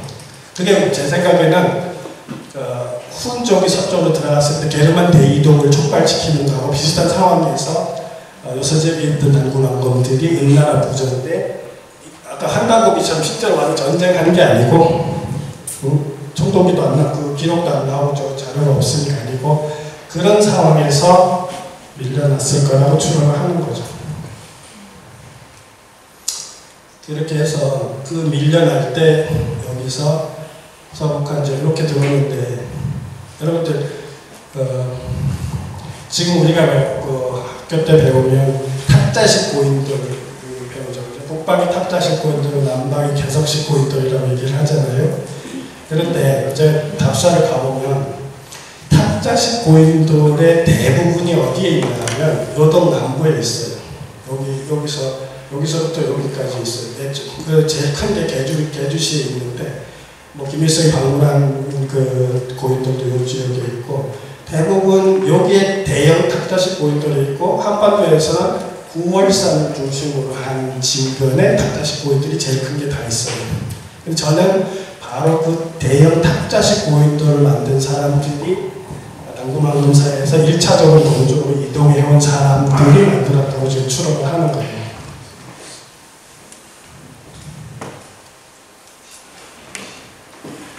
그래서 단군왕검 사회가 동으로 이주하는데 한반도는 1000년 동안 지리사가 처음에 계속 얘기하는 거예요. 그랬다가 전국시대 연나라 공격을 받으면서 요새 한시조선과 요동의 진번이 평양과 항해도 지역으로 들어오면서 지민사의 주력이 남으로 밀리기 시작한다는 거죠. 그래서 평양 혹은 요새의 한시조선과 유만조선이 있을 때 한반도 중남부의 진국 연맹이 형성이 됐고 유만조선이 망할 때 요 진국의 수장충들이 경상도로 이전해서 진안이 됐다는. 그러니까 이게 지금 아까 지도를 설명하는 거예요. 이렇게 보시면 그러니까 여기서 은나라 무정 때 1차 이동을 했고 그죠? 나중에 다시 기자조선이 돼서 한시조선 변혁됐던 사람들이 이렇게 들어오니까 여기 있던 사람들이 아래로 밀렸고 그 다음에 그래서 진국 공동체를 만들었고 여기 이제 위만조선 말에 이 사람들이 경상도 지역으로 다시 들어왔고 그렇게 해서 이 흐름이 서북 쪽에서 동남으로 흐른 이 흐름이 단군왕검 사회를 우리가 그 한미적 공동체 출발선으로 삼았을 때 바로 신라 진난, 특히 박격거사를 중심으로 하는 사람들이 그 혈맥과 문화를 직접적으로 계승한 사람들이라고 합니다. 여러분들 여기 성씨가 많잖아요. 신라에 보면 육촌이 있죠. 육촌 정씨, 설씨, 배씨, 손씨 정도 뭐죠? 설씨도 있고 그죠? 이분들은 당나라 대성들을 그대로 따온 거예요. 당나라의 성씨 중에 제일 많은 시들 있잖아요. 시족들 있잖아요. 그걸 따온 거고, 박씨는 고유성이에요. 박격거사 박씨. 김씨는 아까도 말했지만 저쪽 김일제하고 연결을 해서 그 김씨 왕족들의 김일제 효도왕 얘기 많이 아마 다큐도 하고 책들이 있는데 그래서 김씨가 어떤 거고요. 사다리 네? 사다리? 제가 사다리 얘기 안 했는데. 아까 사다리. 사다리 위치는 논쟁이 많아요. 근데 사다리 제가 보기에는 구월사 쪽이 상당히 유력한 것 중에 하나라고 생각을 하고, 제가 지금 이렇게 있는 한 데서는요, 이게 농담인데, 여담인데, 제 생각에는 통일이 됐을 때, 저는 구월사를 그 중심 진사로 써가지고, 그 황해도 그 구월사 앞쪽, 문화현 이쪽을 통일 수도로 만들었으면 좋겠다는 생각을 해요. 왜냐면 지금 제가 있는 관점에서 보면, 그게 초기에 들어와서 제일 먼저 구월선 쪽에 단군왕국의 후예들이 주력이 있었을 텐데 그 이후에 계속 쉬었거든요, 땅이. 그래서 통일이 됐을 때 다시 한번 쓰면 어떨까 하는 그런 생각도 하고 있어요. 이게 지금 제가 답사를 가서 갔다 온 데인데 지금 요게 계주에 있는 석봉산 지금 요동반도에서 제일 큰 탁자식 고인돌이에요. 요 계주가. 그 다음에 요건 북한에서 제일 큰 건데요. 구월산 관산리 고인돌인데 요건 구월산 정상에서 구월산 한 전방 500m 구름 위에 있어요. 그래서 이런 고인돌을 만든 사람들이 단군왕건 사이에 직계 후예들이 만들어서 거라는 게 제 생각이고, 지금 학교에서 보면 대체로 그냥 얼버무려서 고조선의 유적 지표인물이다 이런 식으로 그냥 넘어가 버리는데 그렇게 되면 그 주체가 혼동이 된다는 게 제 생각이에요. 그래서 여러분 왜 강화도 많이 사는 다 상식적으로 많이 알죠. 봐요. 강화도 많이 사니 만약에 요동 고조선설, 요서 고조선설을 그냥 해서 그걸 만약에 전국시대까지 계속 그런 식으로 끌고 가면 강화도에 단군이 천단을 지었다는 게 설명이 안 돼요. 요새 지금 제야 쪽에서 많은 사람들이 요선안랑선을 뭐 이렇게 해가지고 마치 고조선이 조선이 한반도에 들어온 적이 없는 것처럼 자꾸 계속 주장하는 사람들도 있는데 그런 논리로 가면 강화도에 그런 단군이 천성단을 지은 걸 설명을 못하죠. 단군하고 관련이 없는 사람들이 살았다는 논리가 되는데 고조선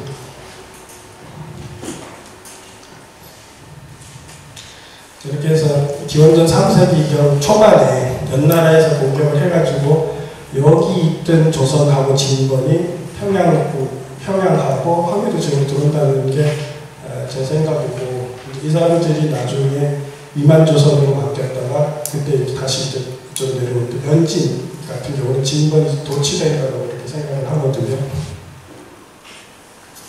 근데 지금 이런 다 사실 전문적인 거라 해mit듯이 좀 어려운 부분이 많겠지만 기록에 다 있어요.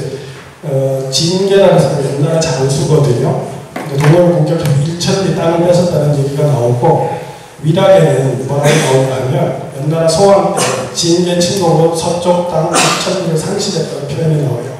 그러면 적어도 연나라를 북방 지역에서 두면 2,000리를 이렇게 그으면 적어도 압록강을 여기까지도 충분히 어느 정도 거리가 되거든요. 그래서 저는 문헌 기록을 가지고 문헌 비판을 하긴 해야 되지만 굳이 아니라고 또 주장하는 다른 근거가 필요한데 자원적으로 부족하다고 생각하고 있고 그럼 이제 기자조선하고 한시조선으로 바뀌는 걸 간단하게 설명을 하고 끝낼게요. 아까 그랬죠.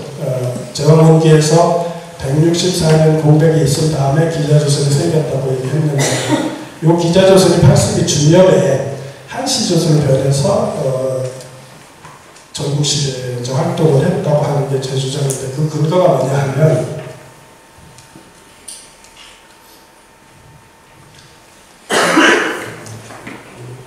지금 보시는 자료에 보면 계속 무슨 얘기가 나오냐 하면 고죽국하고 기자조선하고 연결되는 자료들이 많이 나와요. 고죽국이 있었던 그 주변에 고산이라고 있는데 거기서 실제로 청동기, 당형 청동기가 나왔는데 그 안에다 명문이 기후아양이라고 써 있어요. 왜냐하면 기자 쪽이 고죽국 주변으로 들어왔다는 고고학적 자료가 증거가 되기도 하는데 그런 얘기도 있고 또 문헌비교에도 보면 고죽은 춘추시대 이후에 조선의 영역이었다는 표현도 있어요. 그러니까 지금 고죽국하고 전국시대, 춘추시대 전국시대에 우리가 배우는 고조선하고 연결, 단군조선이 아니에요. 고조선, 후조선이라고 할 수도 있는데 하고 연결된다는 걸 알 수가 있어요. 그래서 지금 계속 말하는 그 고죽국이 어디냐면 여기쯤 있거든요. 지금 이게 객자인데 지금 중국방 카저라고 해놨는데 여기서 이 청동기가 나왔는데 요 청동기가 나온 산이 요 산이에요. 지금 여기 있는 사람이 누구냐면 여기 강의 2번 하셨다는 동실화 교수거든요. 저하고 같이 답사를 했었는데 그러니까 무슨 소리냐 하면 지금 고고학적으로도 기자가 동쪽으로 왔다는 것이 증명이 된다는 거예요. 그걸 지금 논쟁도 많거든요. 기자가 왔냐 안 왔냐는 논쟁이 많은데 그리고 또 우리가 사내경이라고 있어요. 이것도 전국시대에 쓰여진 책인데 전국시대에 그 중국 전체 사방에 있었던 그 샤먼적 지리적 성격하고 샤먼적 성격에 그런 관련된 자료들을 다 모아놓은 책이 사내경이라는데 이 사내경 광주에 보면 뭐라고 나있냐면 송나라 사람 가씨가 노사의 주해석을 이용해서 조선기, 해내경이 조선기라고 표현을 했다는 거예요. 무슨 소리냐면 송나라 때까지도 사내경 중에 해내경은 조선기라고 표현할 정도로 조선하고 관련된 공간의 기록인데 그 해내경에 보면 동해 안쪽 북해 목동에 나라가 있으니 그 이름을 조선이라고 한다 했다 이렇게 나오는데 여기서 동해는 중국 쪽에서 동해니까 지금 북경 천진이 있는데 그쪽이 동해거든요. 또 북해에 붙으니까 결국은 아까 말한 고죽적인 하고 지리가 겹쳐요. 나나하고 대능한 상류하고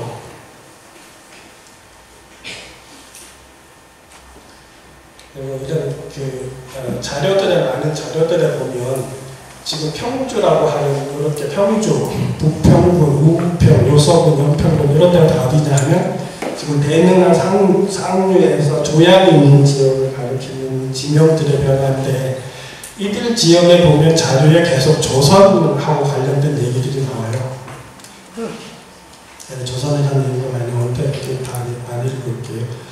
지금 여기도 보면 진서에도 보면 지금 요서 나나 지역에서 발언한 그 모형의 이 사람들하고 관련된 얘기 중에 태년 말기에 북평 장군의 인명되고 조선궁에 진공됐다 이런 표현이 있어요. 무슨 소리냐면 중국 나나 하류 지역에서 발행한 산피족들한테 그 녹봉을 주는데 조선궁이라고 주더라는 거예요. 기록상에. 무슨 그쪽이 조선하고 관련된다는 얘기잖아요. 그 당시 그렇게 인식을 했다는 거죠.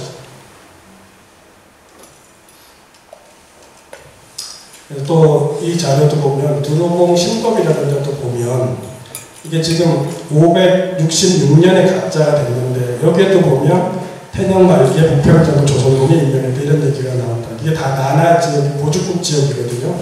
여기 지금 산사선에 있는 그 비석 자료인데 여기도 보면 조선 이자 지공이고 고죽 대기숫제가 있는 그 지역이 조선하고 고죽국하고 조선하고 관련된 것처럼 하는 기록들이 문헌 기록도 있고 문화 기록도 있고 너무 많더라는 거죠.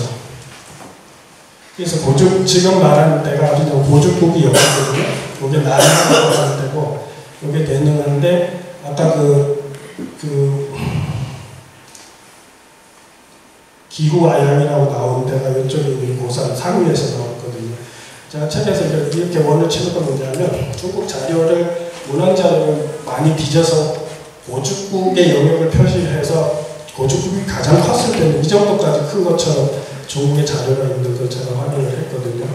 삼국유사에도 보면 고려본 고죽국이라고 돼 있어요. 고려하고 고죽을 연결시켜놨는데 거기가 기자가 동한 조선이라는 거죠. 그러니까 이때 기자가 들어온 데가 이들 지역이니까 고죽하고 이들 지역이니까 결국은 주나라 이후 전국 시대의 조선은 제 입장에서는 요소 지역에 있었다는 거예요.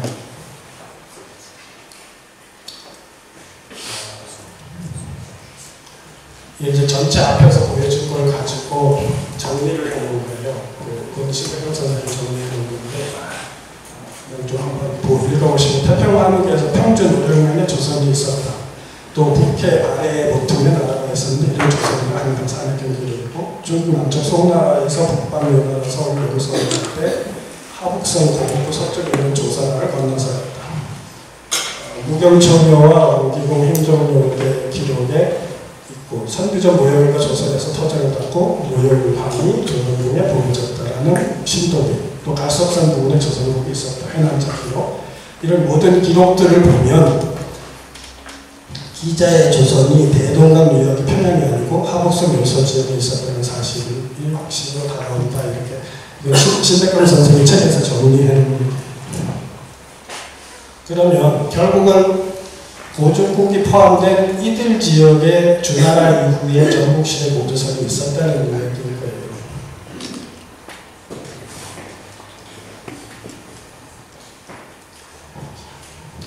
힘들죠. 너무 많은 자료를 보여드려서 다 끝나가는데 오늘 제가 지금 사실은 되게 자료를 많이 보여드려도 제일 쉬운 건 뭐냐 하면 단군 왕건 사회가 계속 파동을 타고 이동해서 한반도로 들어 서라벌까지 들어온 사람들이 지인입니다. 지금 주나라 이후에 요소 지역의 기자조선으로 생겼다가 이게 한시적으로 바뀌어서 연나라 징계파동 때 3세기 초반, 기원전 3세기 초반에 그때 한반도로 들어온 사람들이 마한하고 관련됩니다. 오늘 설명은 안 하지만 초원에서 들어온 사람들이 벼단이고 이것이 사만이라는 게 사실은 핵심인데 그건 설명하기 위해서 자료를 이렇게 너무 머리 아프게 지금 보여드리는 거예요. 그러면 한시조선을 설명할 수 있는 자료가 있어요. 그거 보여주고 이제 거의 끝낼게요. 관자나 미략에 나오는 조선이 한시조선이라는 걸 설명할 수 있는데 이 한시조선은 또 그냥 제가 나만 하는 게 아니라 이병도 선생도 한시조선서를 주장했고 고려대학교 총장을 하셨던 김정배 교수도 한시조선서를 했고 김상기 교수도 한시조선서를 내세웠었어요. 근데 약간 설명하는 구조는 달랐는데 제가 한시조선이라는 것을 확인하는 게 뭐냐면 이걸 가지고 저 논문을 하나 단골하게 더 쉽기도 했는데 시경과 왕부의 잠부를 하는 한국 우리가 지금 대한민국 한국이라 하죠.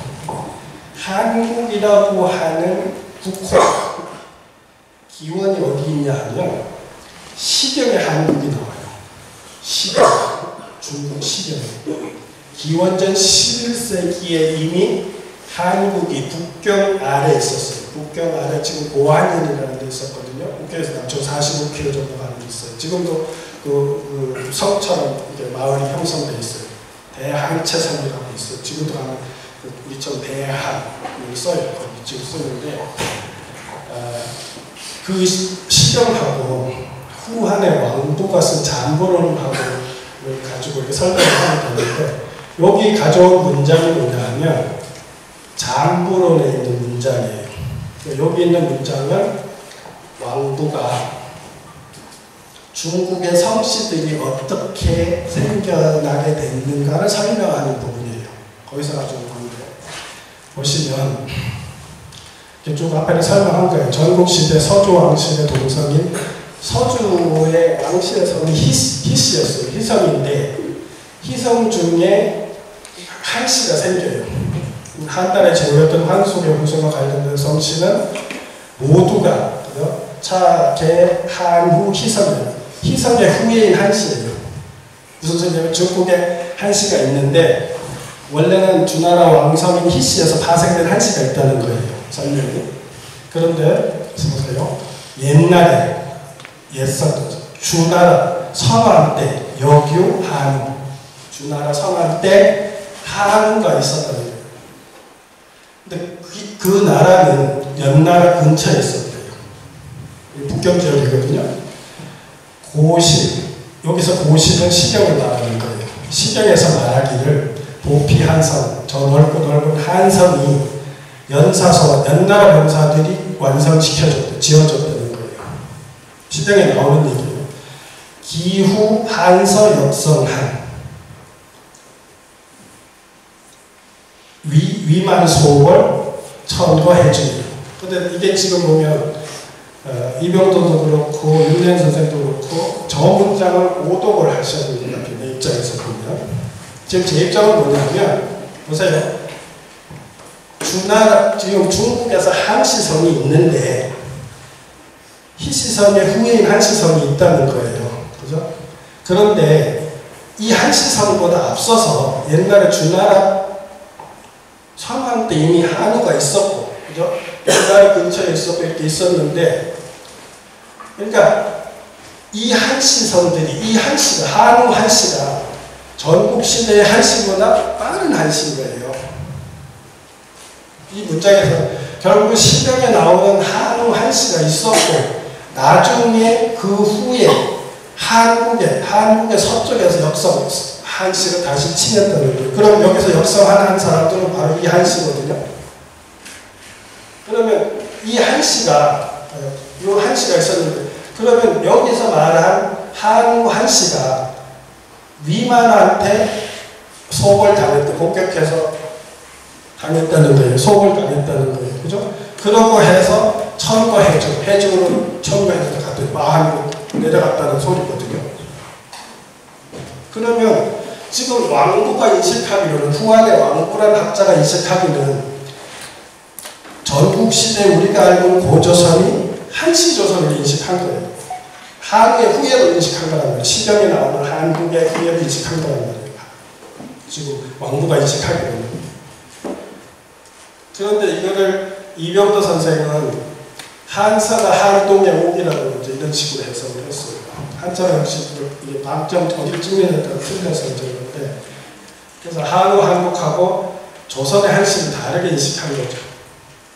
그다음 윤내 선생도 한서는 고조선 한국의 서쪽에 있었던 기자조선. 윤내 선생의 책에 보면 이렇게 고조선에 있고 여기 고죽국지역에 기자조선이 있는데 여기가 한국이고 여기 작은 한국이라는 식으로 윤내 선생이 이해를 했어요. 근데 그것도 틀리다는 거죠, 제 말은. 그 다음에 조선 후기 한치는 한우 한국의 위만에게 공부할까면 바로 이게 맞다는 거예요. 그 문장을 다 해석을 하면 앞에서 했듯이. 그 다음에 잠불원전 교정이라는 책에서도 보면 한서는 조선의 옥이라고 한 사람도 있어요. 청나라 때 학자인데. 그 다음에 명나라 사람 곽조경은 선왕 때의 한국이 동천에서 조선을 이루고 조선왕 중이 위만하게 공부되게 남치는 상황, 이 말이 맞다는 거예요. 그럼 이걸 받아들이면 전국시대의 고조선은 조선은 한시고조선이에요. 그렇죠? 그러니까 무슨 소리? 기자조선으로 출발했다가 한시조선으로 바뀐 거죠. 근데 그 언제냐 하면 한국이 망하는 시점을 알면 되잖아요. 한국이 언제 망하냐면 기원전 731년에 망합니다. 그러니까 기자조선으로 출발했다가 기원전 731년 이후에는 한시조선으로 바뀌었어요. 우리가 대한민국이라고 하는 국호가 마하나로 연결되고 그 국호의 근원은 시경에 나오는 한국이라는 거예요.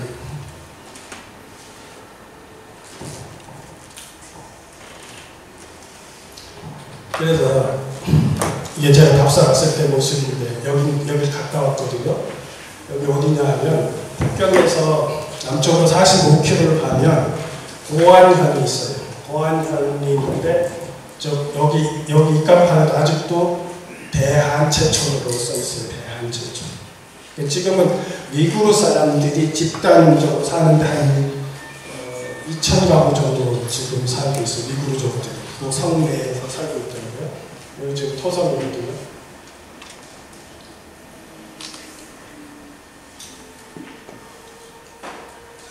그래서 지금 그 한국을 설명하면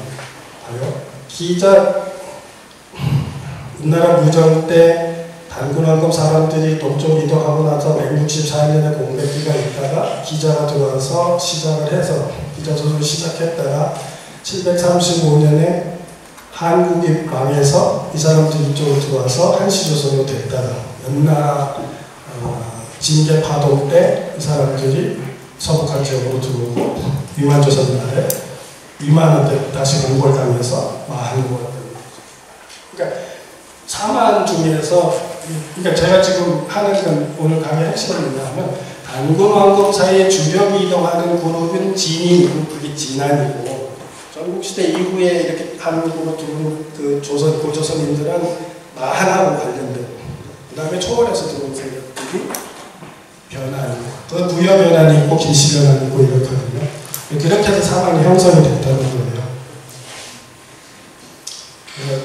어쨌든 어렵긴 하지만 제가 결론을 내리면 그래서 결국은 제 책 제목을 한반도는 진인의 땅에 또 강조한 게 뭐냐 하면 어쨌든 제가 잘난 척이 아니고 지금 저도 30년 백수로서 이렇게 쭉 해봤을 때 우리가 지금 고대사 공부하는데 놓친 거가 있는데 가장 크게 놓치는 것이 진인 공동체에 대해서 놓쳤더라는 거예요.